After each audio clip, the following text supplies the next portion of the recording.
Dahil alalang den karelang slow protection ng gabon lamo penyira na no ni alpok na ning alon. Dahil yung bagat magdalayang hangin.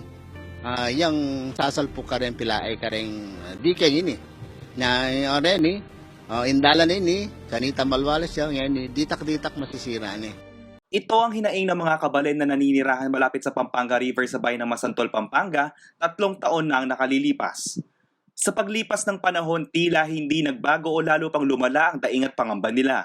Sa Facebook post na ito ni Roy Navarro Lakap nito lamang August 12, 2021, makikita ang larawan ng gumuhong bahagi ng Pampanga Delta Dike sa Sitio Tora-Tora, Barangay Consuelo, Macabebe. Ayon kay Lakap, sadyang nakakabahalang sitwasyon ngayon ng istruktura dahil ito sana'y magsisilbing proteksyon nila sa hampas ng mga alon at tubig mula sa ilog. Gaya nila Galang at Lakap, nangangamba rin ng mga alkalde ng Macabebe at Masantol sa posibleng tuluyang pagkasira ng dike.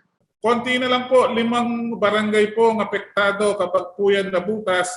Hanggang Kalumpit po makakarating po yung tubig kapag po yan ay hindi po binigyan ng solusyon.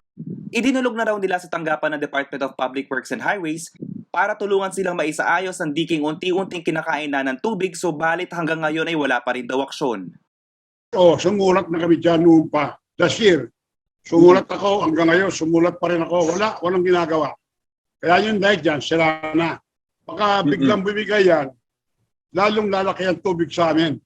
Kaya lang, ang public works masyadong mabagal. Ewan ko kung may budget sila, bakit hindi ginagawa.